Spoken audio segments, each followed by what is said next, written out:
성탄 때마다 어찌 보면 마태복음 2장 오늘 이 본문의 말씀을 선택하게 되는 줄도 모릅니다. 우리 아시다시피 이 동방박사 이야기죠. 동방박사들 세 사람으로 얘기하고 있는데 어떤 전설에는 또 12명으로도 얘기하기도 합니다만 아기 예수님을 낳으신 날 찾아오는 그런 이야기입니다. 그런데 아시다시피 누구예요? 헤롯 왕 때죠. 유대 땅에 이제 왔는데 그 별을 보고 왔습니다. 그래서 유대의 왕이 나셨다는데 어디에 나셨느냐 이렇게 이제 물어보게 됩니다. 그러자 왕이 급히 이 예언에 또 말씀의 전문가들을 불러다가 그걸 물어보게 되죠. 그랬더니 베들레헴이라고 얘기합니다. 그리고 그 베들레헴에 가서 아기가 어떻게 낳아진 건지 자세히 나한테 보고하라고 하죠. 이 헤롯은 이 이후에 얼마나 불안했던지 2살 박이 밑으로 새로 난 모든 남자아이를 죽이라고 명령을 하게 됩니다. 이것 때문에 예수님은 말구유에서 나시고 몸을 추스리자마자 고향 땅으로 가지 아니하고 애굽으로 피신을 하게 됩니다. 아프리카를 가신 거예요, 예수님이. 그리고 다시 이제 이 2살 박의 아이, 남자아이를 죽이는 일들이 잠잠해지니까 다시 유대 땅으로 돌아온 기록이 성경에도 기록되어 있습니다. 자, 그랬는데 그 동방박사들은 역시 베들레헴으로 향하고 이렇게 있었는데 뭐가 나타났어요? 다시 유대 땅으로 인도했던 그 별이 베들레헴으로 또 인도해 주는 거죠. 그래서 그 별을 보고 이 동방에 온 세 박사들은 너무너무 기뻐했다 그랬습니다. 성경에 표현하면 매우 크게 기뻐했다 그랬습니다. 그리고는 아기께 갔는데 아시다시피 이제 집으로 표현되어 있지만 우리가 잘 아는 대로 마구간에 그리고 여물통에 이렇게 먹이통에 나신 거죠. 그곳에서 경배하며 애물을 드렸습니다. 황금과 유향과 몰약입니다. 그리고는 이렇게 기뻐하면서 다시 동방으로 돌아가려고 했을 때 다른 길로 갔다. 다른 말로 하면 헤롯 왕이 다시 와서 보고하고 가라고 했는데 그렇게 하지 아니하고 다른 길로 갔다. 이렇게 성경은 기록하고 있습니다. 그래서 오늘 본문의 말씀을 이렇게 통해 가지고 보면 역시 이제 동방 박사들의 경배가 초점이죠. 오늘로 하면은 이제 예배고요. 그 다음에 애물 드리는 것이 또 중요하게 언급이 됩니다. 황금 그러면 예수님의 왕권을 상징하니까 그의 그 다스림에 그 순종하는 것 이것이 바로 우리들의 믿음이고 또 축복의 길이다. 이런 것들을 가르쳐 주고 있어요. 그런데 금이라 그랬잖아요. 금. 가장 값나가는 물질이고 동시에 또 뭐라고요? 변하지 않는 그런 속성을 가진 물질입니다. 그래서 예수 그리스도께 황금을 바쳤다라고 하는 것은 왕권, 즉 하나님의 나라는 하나님의 통치인데 그분의 다스림에 대한 인정으로서 바치는 것이죠. 그러니까 순종의 애물이었다 이렇게 봐야 돼요. 유향은 향기 나는 그런 그 향을 내는 건데 역시 이것도 사실은 장례식에도 썼지만 동시에 이제 제사 지내고 할 때도 썼던 그런 비싼 향입니다. 백향목에서 채취한 하얀색 그렇게 향이 나는 그런 그 물품인데 이 유향도 역시 예배를 상징하고 그리고 동시에 향기 나는 인생, 즉 다른 말로 바꾸면 이제 어떤 분은 성령님을 예표한다 이렇게 하기도 합니다. 그런 애물을 드렸다는 거고 역시 값진 거였어요. 그 다음에 이제 세 번째가 몰약인데 몰약은 장사를 지낼 때 시체에 바르는 그러한 약품입니다. 그래서 부패되지 않도록 하는 것도 있지만 예수님의 십자가의 고난의 죽으심 그런데 반대로 썩지 않도록 하는 거기 때문에 영생을 상징한다. 이렇게 보면 돼요. 그러니까 부활신앙, 영생을 상징하는 그 예물을 드렸다. 다시 한번 왕권이고요. 그리고 예배고 그리고 또 영생에 대한 그런 개념을 이 동방박사들의 애물에 이렇게 의미로 담고 있습니다. 제가 이것을 그냥 간략하게 이렇게만 소개하고, 오늘은 하나님이 주신 메시지에 별에다가 초점을 좀 맞추면 어쩔까라고 하는 이렇게 음성이 있어서 제가 여기 별을 보고 매우 크게 기뻐한 것들에 대해서 집중해서 묵상을 하고 그 말씀을 전하고자 합니다. 여러분, 이 동방박사 시대에 그 시대가 어떤 시대였느냐 그랬더니 한마디로 얘기하면 어둠의 시대였습니다. 빛을 찾을 수밖에 없는 시대였어요. 왜 그러냐면 헤롯, 그 유대 땅을 다스리는 헤롯 분봉왕은 우리 일제식민지 시대 생각하면 돼요. 그리고 2차 세계대전 시작해가지고 온갖 수탈을 감행하는 그 시대를 생각하면 딱 맞아요. 헤롯의 폭정이 너무 심했습니다. 왜냐하면 로마의 식민지로 있었기 때문에 그렇죠. 그런가 하면은 여러분, 종교 지도자들도 정말 권력에 아부하는 쪽으로 완전히 붙어서 헤롯 땅을 형성을 했어요. 그래서 하나님을 숭배하고 예배하는 게 아니고 세상의 왕 권력자를, 그것도 이웃나라 식민 지배를 하는 그 왕에 충성을 했습니다. 그러다 보니까 이 권력과 거짓이 참 빛, 진리, 모든 것들을 다 말살을 하는 그런 시대가 이때 시대예요. 그러다 보니까 도덕적으로도 또한 얼마만큼 비양심적인지 몰라요. 그 헤롯 땅뿐만 아니라 로마의 앞잡이로 그 살았던 사람들이 그 같은 종족을 얼마만큼 수탈했는지 몰라요. 그러니까 실제로 하나님이 관심하셨던 유대 구원받을 백성들 입장에서 보면 어둠이 짙을 대로 짙어 있었던 그러한 시대다. 오늘날은 어떻습니까? 오늘날은 전 세계적으로 전쟁 중입니다. 전쟁이 많이 일어나고 앞으로도 일어날 것으로 경고하고 있습니다. 교회가 사실은요, 생명을 가장 중요하게 여기기 때문에 교회는 전쟁을 반대하는 것은 그것은 넘버원 사명입니다. 이걸 부축해서 하나님의 정의를 신뢰하는 일은 없어요. 생명을 말살하면서 그런 일은 없어요. 그게 기본적으로 평화를 강구하는 교회, 전쟁은 싫어야 되는데 오히려 전쟁을 지금 일으키죠.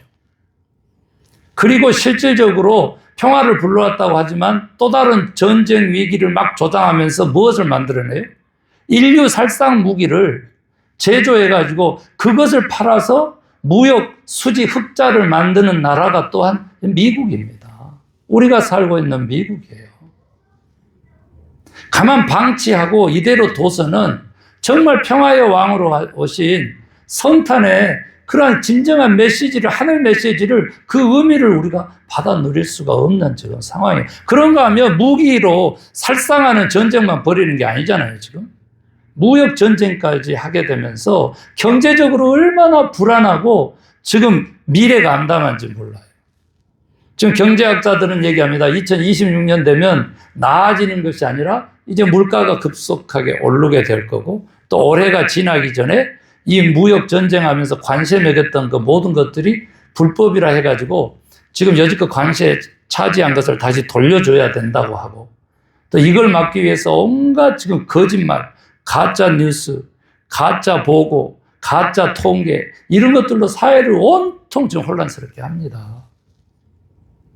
그럼 우리는 알아야 돼요. 권력자들의 그 거짓말에 대해서는 우리는 분별할 줄 아는 눈을 가져야 돼요. 그 누구를 위한 소리인지 여러분 아세요? 실제로 가난한 사람들을 위한 그런 뉴스를 퍼뜨린 게 아니고요.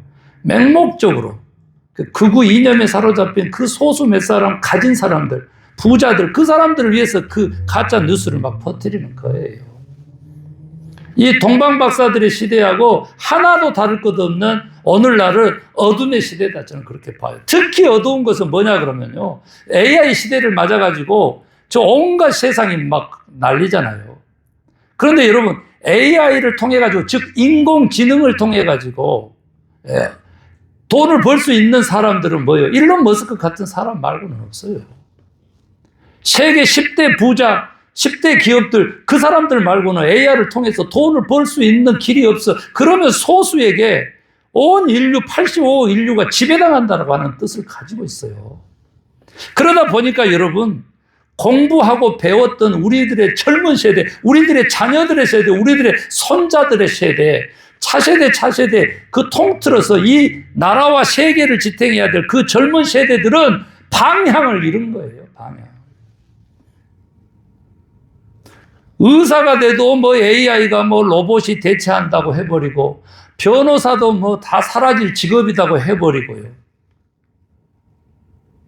상담은 말할 것도 없고, 대학교가 무너지고 있지 않습니까? 대학 학위가 가치가 떨어져가지고, 직장하고 연결되어 있는 탄탄한 교육의 그런 사회 기반 구축이 이루어졌는데 이게 다 지금 무너지고 있어요.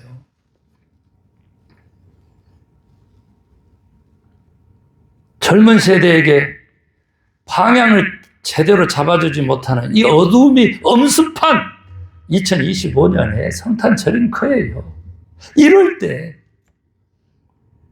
이 어둠의 시대에 필요한 빛으로 오신 분이 예수 그리스도라는 거죠. 성탄은요, 어둠에 빛을 붙이는 하나님의 유일한 성스러운 방식이고 방법이에요. 성탄이 어둠에 빛을 비추는 하나님의 유일한 방식이라는 거예요. 아멘입니까? 그런데 여러분, 이 빛은요, 이 별은요, 태양과 같지는 않았어요. 그러나 여러분 아시죠? 우주공학에서 보면 별 그러면 자체 빛을 발하는 별만 별이라 그랬어요. 그러니까 태양을 반사로 비치는 뭐 달이라든지 이런 것들은 사실은 금성 뭐 이런 별들도 별들로 우리가 성경은 불렀지만 지금 현재는 자체 발광하는 태양계 하듯이 그 태양만 별로 원래는 해야 맞답니다. 그런데 아무튼 우리 인류는 성경 시대에는 다 별이었어요. 태양처럼 낮을 상징하지는 않았지만 어두울 때에 별이었는데 어떤 별인지가 중요하죠. 일단은요, 방향을 잡을 수 있도록 선점해주는 별이었어요. 오늘 본문에 나와요. 방향을. 우리 젊은 세대들 방향을 잃어버려, 인생의 방향을 잃어버려, 꿈을 잃어버리고 소망을 잃어버려, 웃고는 있으나 기쁨이 없는 거예요. 성취는 있으나 지속성, 소망이 더 이상 없는, 소망이 끊어진 그러한 성취에 지금 다 일시적인 성공에 목말라하는 이 어둠의 시대에 방향을 결정해주는 빛으로 예수 그리스도가 오셨다. 이거 그렇게 해석할 수 있는 거예요. 그런가 하면은 여러분 동시에 어때요? 진짜 구원의 길이 어디 있는지를 딱 찍어서 나타내줘요. 그것이 바로 예수 그리스도다라는 거죠. 태양처럼 빛나서 한꺼번에 모든 것을 드러내지는 못하지만 우리로 하여금 방향을 잡고 따라갈 수 있도록, 그래서 예수 그리스도를 어둠 속의 빛으로 생명으로 발견할 수 있도록 해주는 그 별빛이었다라고 하는 거죠. 여러분, 저는요, 우리 기독교를 생각합니다. 4대 종교 중에 하나밖에 안 되잖아요. 그것도 시들어가고 있어서 25%도 안 되잖아요. 그럼에도 불구하고 인류의 희망과 소망과 나아갈 길을 밝히는 바로 그 빛으로서의 예수 그리스도 기독교다. 저는 그렇게 믿고 있어요. 교회도 그 오늘날의 우리들의 상황과 똑같은 모습으로 그렇게 빛으로, 별로 그렇게 존재할 수 있게 되기를 바라요. 우리 교회가. 또 진정한 교회, 우리 성도님들이 그렇게 되기를 원합니다. 그래서 완벽한 답은 아닐지라도 말씀 한 구절이 있으면, 또 깨어난 양심의 울림이 있으면, 또 작은 믿음으로 순종할 수 있는 용기가 있으면 바로 동방박사들이 쫓았던 그 별빛의 의미가 아닐까 이렇게 묵상하게 됩니다. 여러분, 빛 앞에서, 이러한 빛 앞에서, 이러한 별빛 앞에서 세 가지 반응이 나타나죠. 어디에 우리는 속한지 한번 묵상해 주시기 바라요. 첫 번째, 헤롯 왕은요, 이 빛을 위협으로 느꼈습니다. 그래서 서두에 말씀드린 것처럼 2살 박이 아예 사내 아이는 다 죽였어요. 그런가 하면 종교 지도자들이요, 바리새인들, 서기관들, 성경을 많이 아는 사람들요, 풍성한 정보를 가지고 있었어요. 그런데 요한복음에서 나온 것처럼 빛이 어둠에 와서 그 빛을 비추나 어둠은 그를 알아보지 못했다. 요한복음 1장 5절의 말씀처럼 이 종교 지도자들은 충분한 정보는 가지고 있었어도 메시아를 알아보지 못했습니다. 그런데 오늘 주인공인 동방 박사들 한번 보세요. 비록 제한된 정보만 가지고 있었지만, 그래서 베들레헴에서 예수가 날이라고 하는 것을 몰라서 헤롯 왕을 찾아가는 그러한 실수도 있었지만, 그 별을 쫓아가다가 결국은 제한된 정보에 의해서 가고 별이 사라졌다가 다시 베들레헴을 향해서 갈 때 다시 별이 나타나서 예수를 만나게 되는 그러한 그 과정에서 보면 제한된 정보는 있었지만 메시아를 만나서 예배하려고 하는, 경배하려고 하는, 순종하려고 하는 그러한 믿음의 빛은 있었다는 거죠. 우리도 동방 박사들처럼 그렇게 가진 정보가 제한적일지라도 순종하는 자들 되기를 간절히 소망합니다. 100가지를 알아도 실천하지 않는 사람들보다 한 가지를 알고 순종하는 사람들을 통해서 하나님은 역사하신다는 사실, 행함, 순종, 이 믿음과 용기를 성탄절에 우리가 품을 수 있게 되기를 간절히 소망합니다. 어둠을 이기는 사람은 가장 많이 하는 사람이 아니라 빛을 쫓아 걷는 사람이다. 이러한 표현이 있습니다. 마음에 새겨둘 수 있기를 소망합니다.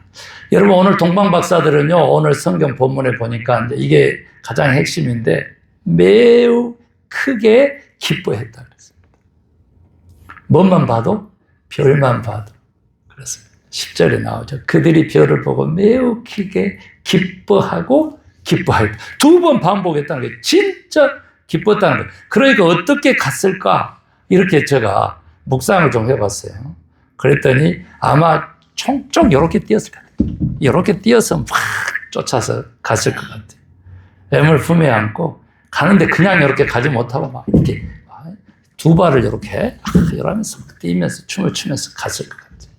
왜 그렇게 됐을까? 이게 중요합니다. 어찌하면 우리도 기쁨의 성탄 보낼 수 있을까? 그것도 일시적으로 붙이는 장식의 불빛으로서가 아니라 영원한 생명의 불빛으로 진리를 비추고 우리의 영생의 길을 비추는 그 빛으로 우리가 삼을 수 있을까? 그렇게 기뻐할 수 있을까? 첫 번째는요, 잃어버렸던 빛을 다시 찾았기 때문에 이렇게 기뻐했다고 그렇게 확인할 수 있습니다. 지금 10절, 11절에 경배하고 애물 드리고요. 그 다음에 이제 12절에는 다른 길로 가고, 이러한 그 과정 전에 이렇게 별이 다시 나타난 것을, 잃어버리는 빛을 다시 찾는 것, 잃어버렸던 별을 다시 찾는, 잃어버렸던 처음 사랑, 잃어버렸던 믿음, 그것을 다시 회복하는 것이 얼마나 큰 기쁨이겠느냐는 거죠. 예수 그리스도의 마음을, 예수 그리스도가 빛 되시고 진리 되시고 생명 되신 것을요, 우리 자칫 잘못하면 잊어먹어요. 타이틀은 주님의 일이야.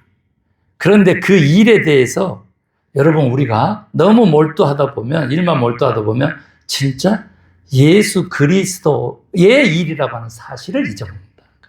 그런데 그것을 다시 회복할 수 있을 때 우리는 기쁨으로 봉사하고 예배할 수 있으리라고 그렇게 믿습니다. 그리고 또 한 가지, 이제 다시는 길을 잃어버리지 않을 것이다라는 확신이 들었기 때문에 기뻐했다라고 하는 해석이 있어요. 여러분, 일시적인 12월 달에만 붙이는 성탄 추리 저 왼쪽에 있잖아요. 저런 불빛이 아닌 거예요. 내 일생 영원한 목표로 삼고 목적지로 삼고 가야 될 천국의 등대로서의 예수 그리스도의 나심이고 또 만남이어야 된다. 저는 그렇게 믿고 있습니다. 세 번째는요, 여러분, 잠시 잃었다가 다시는 잃어버리지 않을 것 같은 확신이 든 마음 속에라도 여러분, 이제는 하나님이 아직도 인도하고 계심을 깨달았을 때 엄청 크게 기뻐할 수 있다는 거죠. 여러분, 축복 중에 최고의 축복이 뭡니까? 임마누엘의 축복. 하나님 우리와 함께 하시면 끝나는 거지, 거기서 모든 것이 이루어지는 것이지, 물질적인 거 계산하고 건강 계산하고 육체적인 거 계산하고 이거 아니잖아요. 여러분, 임마누엘 최고의 축복을 깨달았다는 거예요. 그래서 성탄의 기쁨은 상황에 있는 것이 아니다 이거예요. 김 목사님이 아주 그냥 극렬하게 핵심적인 어둠을 얘기를 해서 그 어둠의 세력을 파악할 수 있게는 됐지만, 그 상황에 초점을 맞추면 기쁨을 누릴 수가 없다는 거죠. 그러나 여러분, 하나님이 우리와 함께 하심에 초점을 맞추면 우리는 기뻐하면서 상황을 압도하게 되리라고 그렇게 믿습니다.